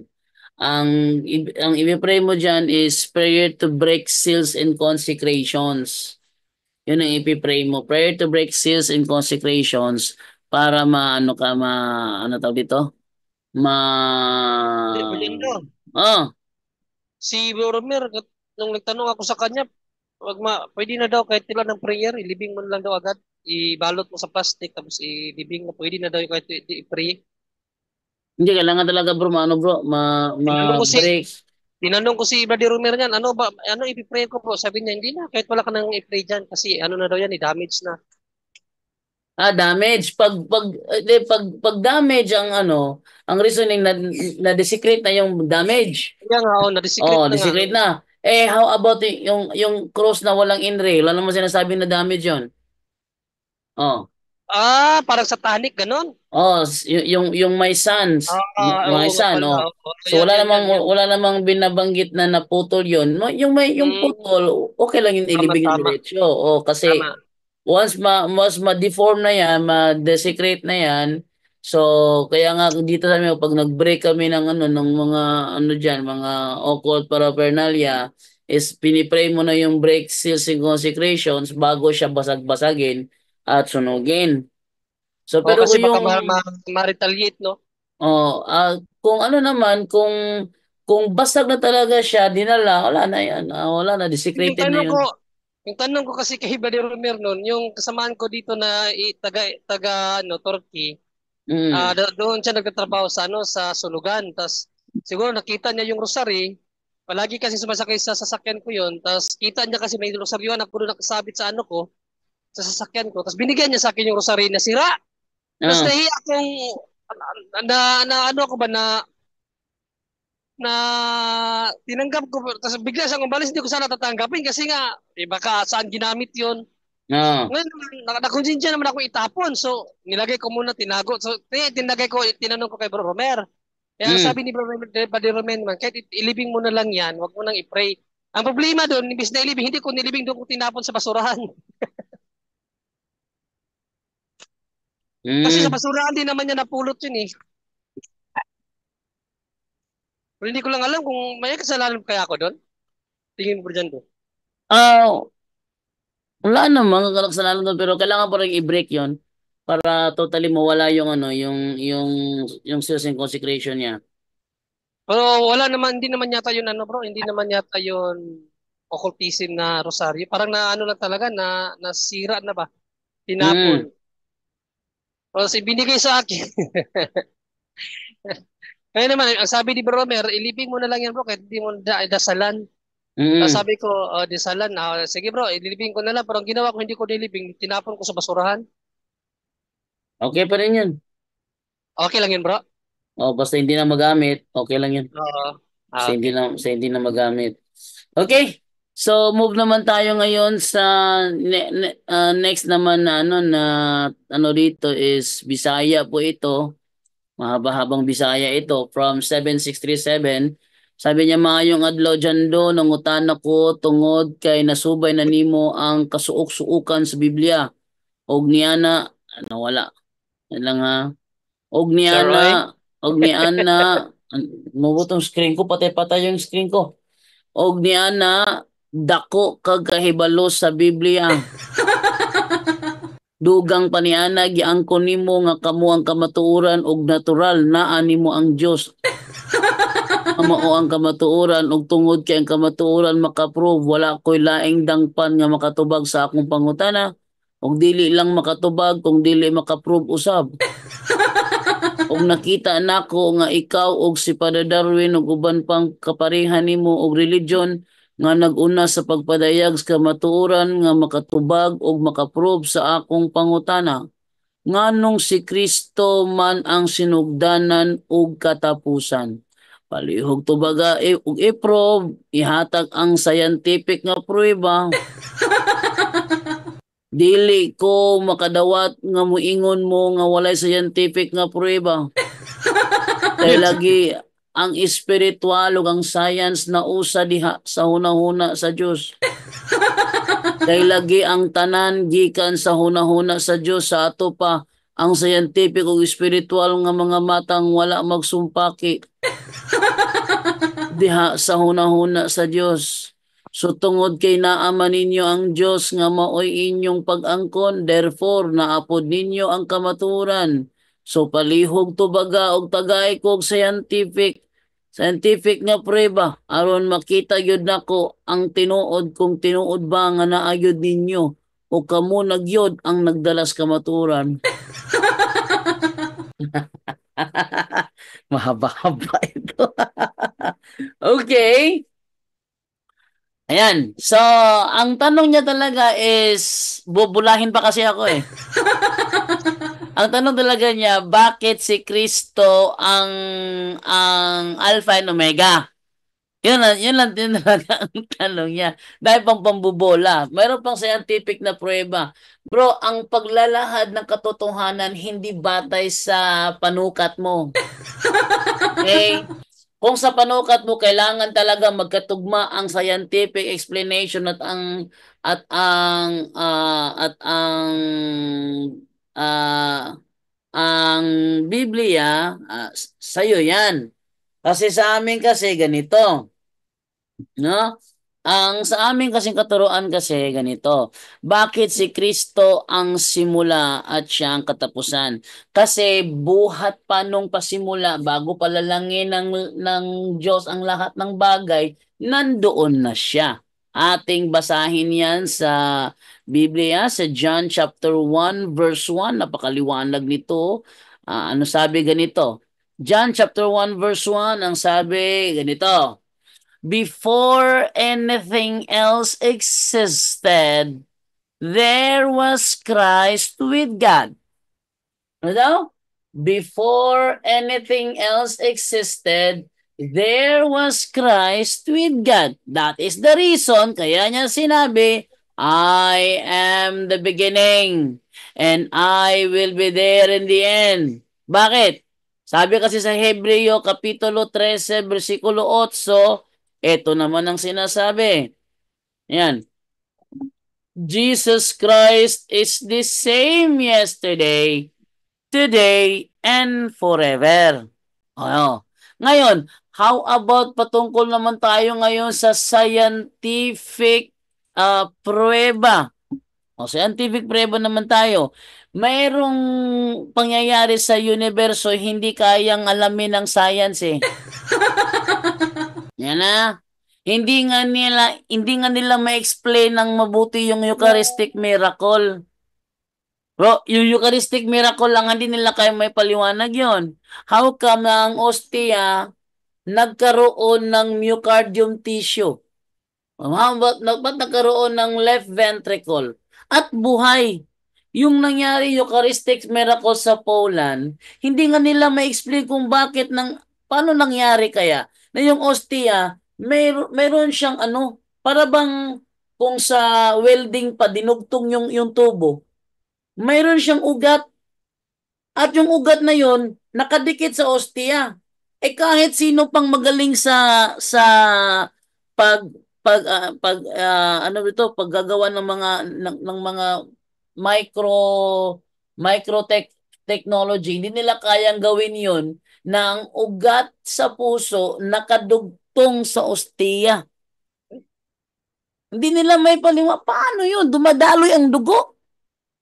Buhay! Dumadaloy ang dugo mula sa ostia papunta doon sa ugat na nakadikit sa ostia. How come dumadaloy ang dugo? Hindi nga nila may paliwanag eh. So hindi batayan talaga na kailangan pag sinabi mo na sa amin ng totoo, kailangan may paliwanag yan through Bible and science. Yung non sequitur man kasi yung tanong eh. Non sequitur yun. It does not follow. It does not follow. Yung sinsya, kailan lang ba nabuo yung sinsya? Dito na modernong panahon na. Sa Panginoong Jesucristo lang nung nandito si Panginoong Jesucristo sa mundong ito, wala pang siyensya nun eh. Mayroon na mga astrologo. Pero wala pang siyensya na nag-aaral patungkol sa mga bagay-bagay. Kailan lang ba yung siyensya na nag-umpisa lang yan sa modern age na panahon nila ni itong si Frankenstein o yung sino pa yung mga inventor ng doon na nabuo yung pinaka concept ng science. Wala pa naman yan sa panahon ni Kristo eh. Sa panahon pa kaya nung hindi pa naging tao ang Panginoong Jesucristo. Kaya nung sequitur, it does not follow. Kasi ang pinag-aaralan ng sinsya, mga bagay na naoobserbahan. Paano nila obserbahan yung alpha and omega? Wala pa ang panahon, nandyan na umiiral. Ano ba naman yan? Nung sequitur, it does not follow. The question is fallacy. No? Paano nila sasagutin ng sinsya yung bagay na hindi nga nila alam, hindi nga sila naniniwala kay Kristo eh. Ang problema yun eh, kaya nga fallacy. Kung Kristiyano ka, kahit hindi ka na magbatay ng science, maniniwala ka kasi biblical yan. Pero kung atheist ka, wala talaga, hindi, it's a matter of faith. It's a matter of faith. Kasi ang mga Kristiyano kapatid, we believe Christ without the science because of the testimony. Na kung titingnan mo ang history, even outside of the Bible, kapatid, ang dami nagpapatunay, mga historians, na maraming nagpakamatay sa pangalan ng ating Panginoong Jesucristo, and that is their testimony. No? So, nasa sayo yan. It's a matter of choice nga. Nasa sayo kung maniniwala ka sa mga taong nagbigay buhay para sa pananampalataya nila kay Panginoong Jesucristo. Pero kung hindi ka maniniwala dyan, wala na kami magagawa kasi nga hindi ka talaga naniniwala. Pero wag mo kaming gawing tanga na ipaprove mo sa amin through science. Wala pang science, nandyan na. Nandyan na si Panginoong Jesucristo. Wala pang ang mundo, nandyan na siya. Paano namin nalaman? Through revelation. And that revelation is divine revelation. Diyos mismo ang nagpaalam. Ang simpleng sagot kasi dyan, Kung Biblia, kung Kristyano ka, hindi mo na kinakailangan ng sinsya, bro. Useless ang pagka-Kristyano mo kung nagdidepend ka sa sinsya na hindi mo na paniniwalaan ng revelation ni Kristo na mababasa sa Bible. Hindi na Oh, ba rin Bro dyan yung dagdag Junday, ko, bro? mga Yes. apostol nga, 'di ba, nung sinabi ng ating Panginoon Kristo, ang kumain ng aking laman at tuminom ng aking dugo, di Mhm. magkakaroon ng buhay na walang hanggan. Hindi nga naintindihan ng mga ano yun eh, ng mga apostol din eh. Mm. At Pero saka, mm, hindi sila nag-question. They never questioned Jesus. Huwag niyong questionan si Jesus. Huwag na kayong mag-scientific. Mga apostol, hindi nila naintindihan si Jesus but they have faith. Lahat ng Correct. sinabi ni Jesus nagkatotoo. Yun ang sinasabi dapat. You walk through your faith, not by your sight, kapatid. at saka merong, Yan ang sinabi rin dyan daw. Yan ang sinabi ni Apostol ni Pablo na ang kanilang pangangaral walang kabuluhan kung hindi muling nabuhay si Panginoong Kristo. No? Yung muling pagkabuhay ni Panginoong Kristo, yun ang patunay na lahat ng sinabi niya totoo. Kasi Hindi muli mo na siyang kailangan ng nabuhay. scientific Hindi mo kamo. na kinakailangan ng scientific. Kaya nga nagpakamatay ang mga apostol. Bakit? Muling nabuhay si Panginoong Kristo. Ibig sabihin, confirm nila na Diyos talaga si Panginoong Mm. Kristo. At saka may mga binanggit si Kristo sa Biblia na kahit siyensya hindi naman kaya talagang sagutin, no? Correct. Hindi nila kayang ano ba, hindi nila tinututulan. Halimbawa, ito. Ating unahin itong sinasabi sa Mateo 5:36, no? At lang ha, Mateo 5:36. May binanggit si Kristo rito eh na hindi kayang tutulan ng science eh. Sabi ni Kristo ganito, kahit man ang ulo mo ay wag mong ipanumpa sapagkat hindi ka makagagawa ng isang buhok na maputi o maitim. Ayan, tanong, sino ang scientist nakagawa ng tunay na buhok, maputi man o maitim? Wala, Diyos Ah. yung nagawain yan eh. Kahit, sige, hindi ba tayan talaga na kailang, yung panukat mo, maling panukat yun. Pasensya ka na, hindi yan ang panukat ng katotohanan, no? Etong panukat ng katotohanan. Kahit science, hindi makatutol eh. Pangalawang talata, yung sinasabi naman, doon naman din sa sinasabi naman sa Unang Korinto 15:39. Ang sabi sa Unang Korinto 15:39, hindi nila matutulan to eh. Totoo talaga to eh. Sabi kasi ni Kristo kasi, turuan nyo sila sa lahat ng mga tinuturo ko sa inyo. Tinuruan sila ng Apostol Pablo eh. Galing kay Kristo ito. Ano sabi ni Apostol Pablo? Hindi ang lahat ng laman ay magkasing isang laman, kundi may laman sa mga tao at ibang laman sa mga hayop at ibang laman sa mga ibon at ibang laman sa mga isda. Ayan. Sino ngayong scientist ang tututol dito? Sa sinasabi ni Apostol Pablo na galing kay Kristo, na iba ang laman ng tao, iba ang laman ng hayop, iba ang laman ng ibon, iba ang laman ng isda. Walang makakatutol dito. At ito pa yung pinakamatindi, ano? Yung sinasabi naman doon sa Isaiah 46:9 hanggang 10. Ito tayo, magbasa tayo sa King James Version. Isaiah 46:9 hanggang 10. Anong sabi dito? Remember the former things of old, for I am God, and there is none else. I am God, and there is none like me, declaring the end from the beginning, and from the ancient times the things that are not yet done, saying, my counsel shall stand, and I will do all my pleasure. Yan ang Diyos ng mga Kristiyano. Declaring the end from the beginning. Kaya niyang sabihin ang mangyayari sa hinaharap doon sa panahon nung pinakaunang panahon pa. Nasasabi na niya ano kahihinatnan ng lahat ng nangyayari sa atin. Alam na niya lahat yan. And from the ancient times, mula pa nung sinauna pang panahon, kaya niyang sabihin the things that are not yet done. Sinong scientist ang kayang gumawa niyan? Sinong scientist ang kaya makatutol dyan? Sila nga, kahit bukas, di nila alam ano mangyayari. Kaya ang panukat, sabi ko naman, totoo kami. Ano ang reason ba't totoo kami? Tanungin mo muna kami. Huwag mo sabihin na maniniwala lang ako kung totoong sinasabi ninyo na kayo talaga ang tunay sa pamamagitan ng ganito. Panukat mo? He. Ang batayan na totoo ang mga sinasabi namin, may mga pruweba kami. Yun na lang ang tutulan mo. Yan ang tutulan mo. Halimbawa, sinabi namin, gamit kami ng history na ang founder ng Catholic Church ay si Jesus Christ. Kung tututulan mo yun, maghanap ka ng ibang ipapalit mo doon. At dapat may pruweba ka. Hanggat puro ka lang kwento, hindi mo magigiba yung stand namin. Yung magigiba.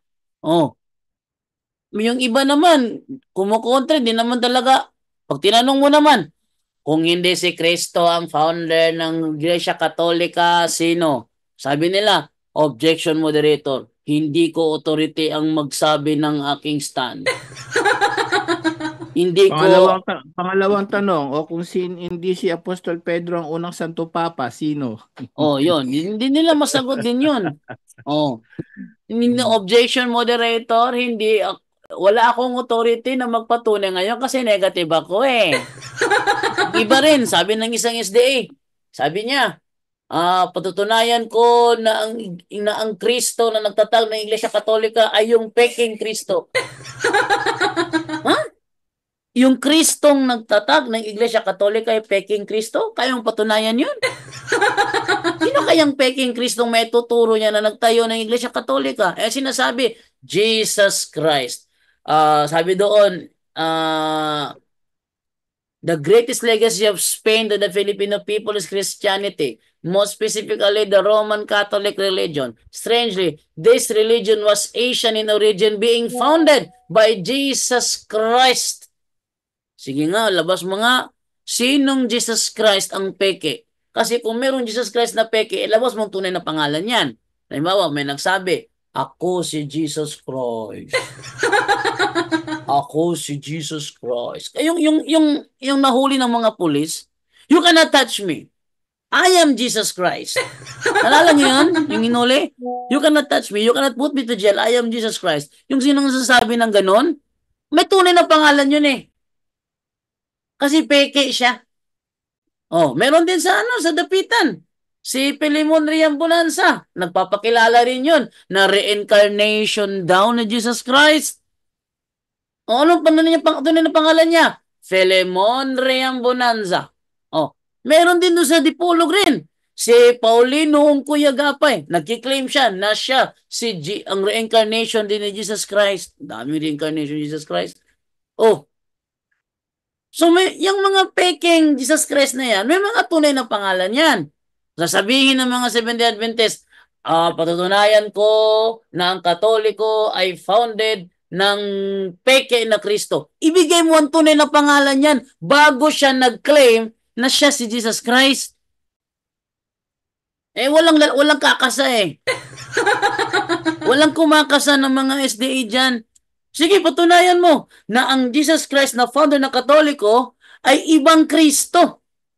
Peking Kristo. At pag tinanong na sa talakayan, sabi mo peking Kristo siya. Ano ang pangalan niya before siya nag-claim na siya si Jesus Christ? Wala nang maibigay ang mga SDA. Yun na nga, peke nga. Sabi mo kasi peke. Bago ka pag peke, nag-claim siya na siya si Jesus Christ. Therefore, anong pangalan niya before siya nag-claim na siya si Jesus Christ? Tinatanongin yung mga SDA niyan. Pag parang meron kayo na-encounter na SDA na sasabi, yung Kristo na founder nyo, peking Kristo yan. Tanungin nyo, peking Kristo ba ito? Peking Kristo yan. Sigurado ka? Siya yung sinasabi sa unang Korinto 11:14 na nagpapanggap na Kristo. Darating ang panahon na may magpapanggap na Kristo. Ay, ganun ba? Okay. Dahil siya ay magpapanggap na Kristo, ano ang pangalan niya before siya nagpanggap? Kasi hindi kayang gawin ng bata yan eh. Yung bata kakapanganak, magpapanggap na, hindi kayang gawin yan. May pangalan na binigay ang nanay niyan bago siya nag-claim na ako si Jesus Christ. Mga nanonood ng Katoliko, pag may na-encounter kayong SDA na magsasabi niyan na ang Katoliko ay founded ng peking Kristo. Tanungin nyo, ano ang pangalan ng peking Kristo na yan bago siya nag-claim na siya si Kristo? Hindi makasagot ang mga SDA dyan. Tantayin nyo. Yan ibig sabihin dyan. Ang batayan, ba't kami ang totoo? Ang batayan, isa lang. Si Kristo ang founder namin. Tutol ka, magbigay ka ng iba. Hindi yung panukat mo, kasi yung panukat mo kasi PAL, PAK, palpak. Hindi yan Okay. hindi yan ang panukat mo, ha. Kaya yun ang sagot ko doon sa nag-chat Bro, dito na si 7637 at alas 10:05 na. may importante yatang tanong dito, paulit-ulit na siya, parang kanina pa kay Bro John Ray sa Sino? sa ano niya sa live niya.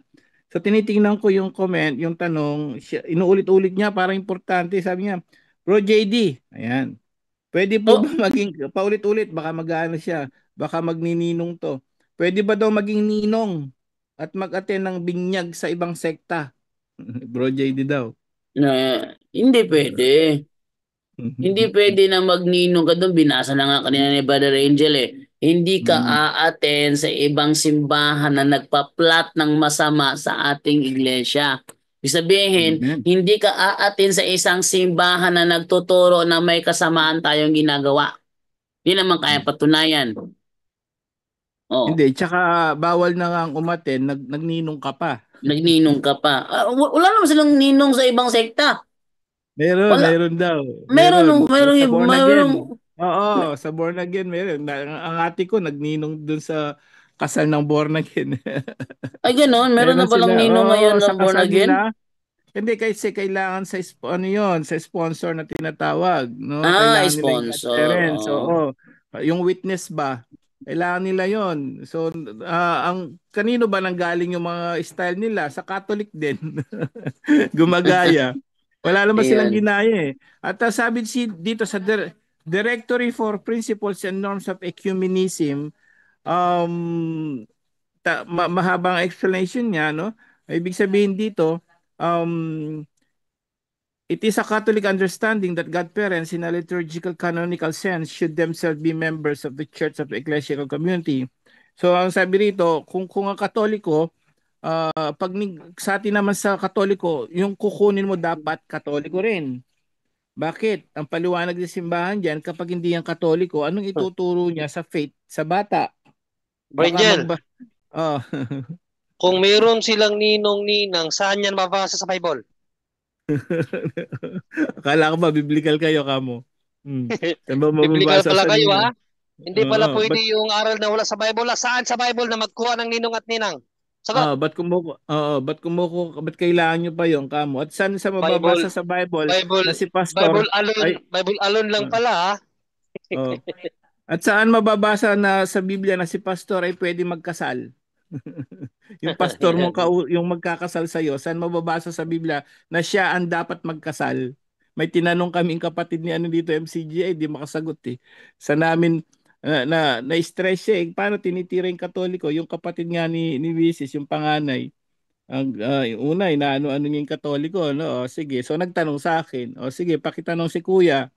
O saan biblical pala gusto nila? O sige, sa mababasa sa Biblia, letra po letra, na si Daniel o si Eli, sa kanya dapat magbigay ng abuloy sa iglesia ng Diyos na nasa Biblia. I-connect mo kami, saan mababasa? Eli o Daniel? Alam mo, kinabukasan nag-text siya, na-stress daw siya sa tanong. Nag-iisip siya, na-stress, hindi nakatulog sa tanong. Samantalang atake siya ng atake. Una kay Sister Dory, sinasabi niya, Katoliko, wala sa Biblia, turo nyo, wala, pinaggaganon siya. Magsuri kayo, sabi daw, magsaliksik ka sa MCGI. Nasa tamang turo yan. Sabi ba niya, no? Kahapon lang eh. Tapos, nagtanong sa akin, sige, tanong mo to, magsaliksik pala, nagsaliksik, nagtanong, isang tanong pa lang na stress na, Bro Jando. No. Hindi na siya nakatulog. Saan mababasa sa Biblia, Dada? Hindi daw siya nakakatulog kasi yung pamilya nun, mga anak niya, apo niya, mga MCGI. So iniisip niya, o nga, no, wala sa Biblia si Eli at si Daniel. Pero biblical kayo. Ayun. So dito, sabi rito, however, based on the common baptism and because of ties of blood friendship, so Ecclesiastes admitted, but only together with Catholic godparent, a Catholic may do the same for a person being baptized in another ecclesiastical community.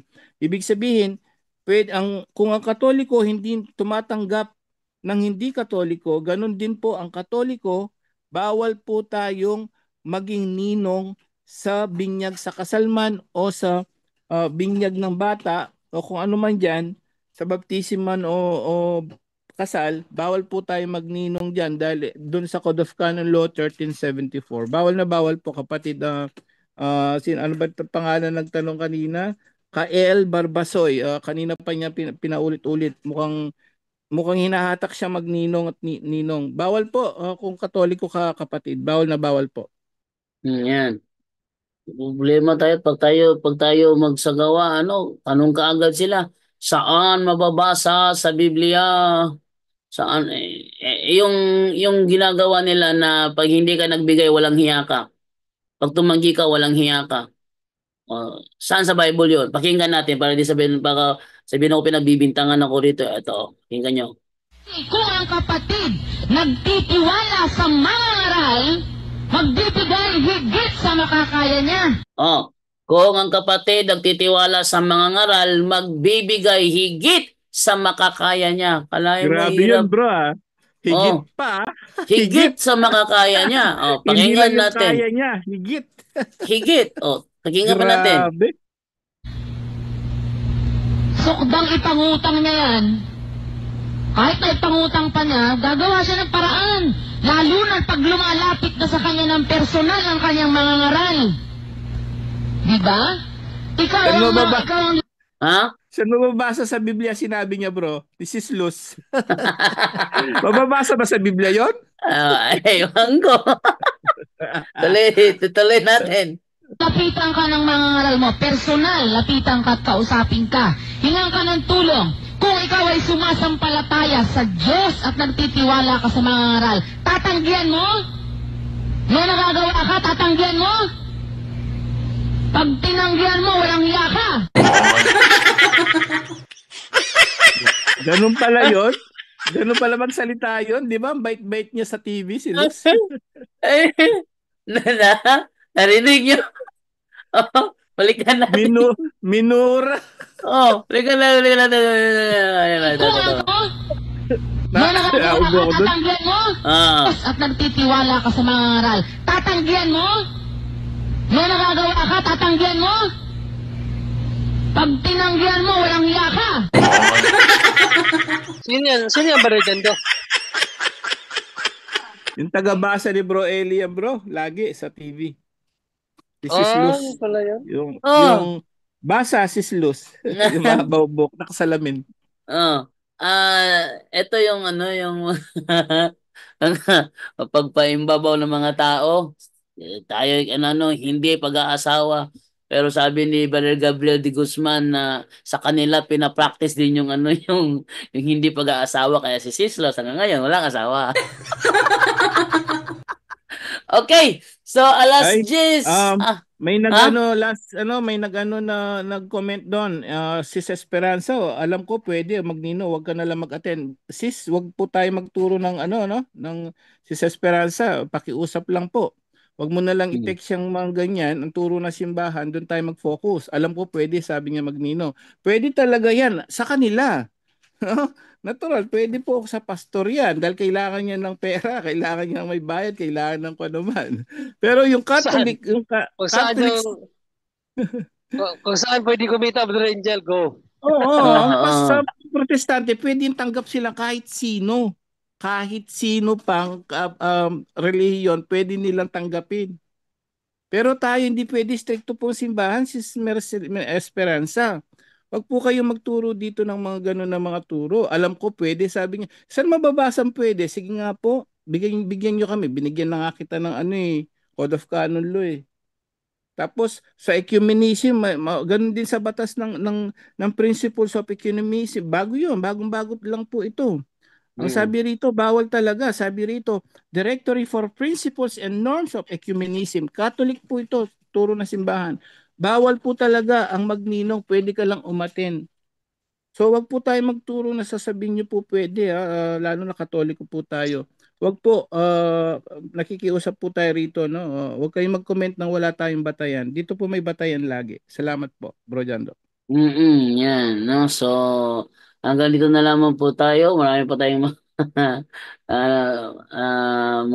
mga audio dito na bilang patunay na ganyan talaga sila. Lakas makahingi ng pera ni ano. Ewan ko lang, narinig niyo na ba itong video na ito? Lakas makahingi ng pera si ano, si Soriano? Ito? Mga kapatid, nagtitiwala sa Hindi pala. mangaral, Hindi pala ito. Hindi pala ito. Ito pala ito. Ito, isa, ito. Ayan, no? Mga miyembro. Pero humihingi lang kong tulong. 20 milyon lang ang kailangan ko para maalisan ako ng isipin. Ano daw? 20 milyon lang. Dalawang 20 milyon lang. Tawarin ka. Balik ka niya. Pero humihingi lang kong tulong. 20 milyon lang ang kailangan ko para maalisan ako ng isipin. Ewan ko kung yung palang 20 milyon, 20,000 miyembro lang na tigi 1,000, may 20 milyon eh. Ayan. Ano? Eh mahigit naman tayo sa 20,000, tigi 1,000 lang. Eh meron ng 20 milyon. So, tigi 1,000 lang. Higit pa tayo sa 20,000. Tigi 1,000 lang. Bawat isa. May 20 milyon na. Saan mo babasa sa Biblia yun? Nahihingi ang mangangaral sa personal na pangangailangan. Ano ba yan? Ayun na nga. So, hanggang dito na lang po tayo. Alas 10:16 na po. Alasak na ba na Jun? Alas 11 na. So, pasalamat na lang tayo. Ating unahin si Brother Jun. Tatlo lang naman tayo nandito. Tatlo lang tayo nandito eh. Ikaw muna mauna, Brother Jun, Sige, so maraming salamat mga kapatid. No? Sana marami kayong natutunan sa gabing ito. Yung aral ng simbahan na hindi ninyo alam. Sana nakapagbigay kami ng kahit kunting linaw, no? Again pala, no, ibabatiin ko muli si Sister Susan Kubakob, no? Dahil kaarawan niya po ngayon. So, Sister Susan, happy birthday po sa inyo. Sana pagpalain ka pa po ni God palagi, no? Maraming salamat po sa pagsunod mo sa programa natin. Pagsuporta sa Kaabag na Simbahan. Nawa yung mga natutunan mo dito, sister, i-apply mo yon sa iyong araw na pamumuhay at sa iyong pamilya. So maraming salamat, Brother Jando. God bless ating lahat. See you tomorrow. Okay, thank you sa iyo, Brother Junre. At yun ang ibigay naman ngayon kay Brother Angel Santos sa kanyang huling mensahe. Pasalamat, Brother Angel. Grabe talaga. So, tatlo lang talaga tayo. Tatlo na tayo. Tatlo lang tayo rito. Ang mananatili hanggang wakas. Sabi ni Jesus. Siya ang maliligtas. So, manatili po tayo. No?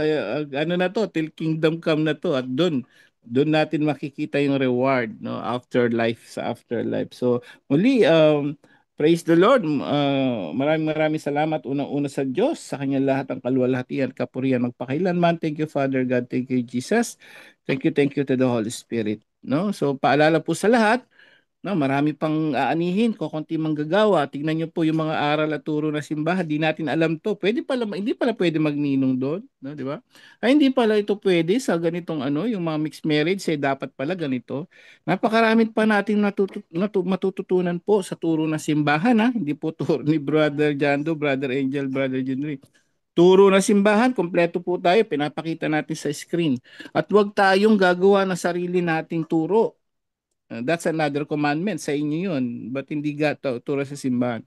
So dahil doon, napakapalad po natin, narinig natin ang mga yan na hindi natin narinig dati. At paalala po sa Ebanghelyo, no, napakaganda. Sabi ni Abraham doon, kung nga yung mga propeta hindi pinakinggan yung mga patay na buhay ba pakikinggan? Ano ibig sabihin nun? So sa turo na simbahan ganon, kapag may humihingi ka, turo na simbahan, pakinggan natin. Hindi mo na kailangan yung mamatay, mabuhay. Sasabihin niya sa atin, totoo yung impyerno. Hindi na kailangan yun. Totoo po ang impyerno.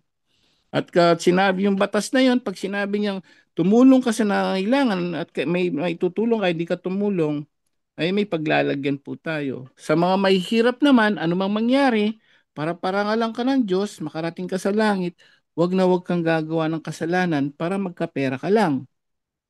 Paalala po sa atin ng Ebanghelyo yan ngayon, gabing ito, medyo yun nga, no, hindi ganun kadali, pero posible. Sa taong may gusto, may paraan. Sa taong ayaw, maraming dahilan. So paalala lang po sa atin yan. To God be the glory. Salamat po. Back to you, Bro Jando, and good night, everyone.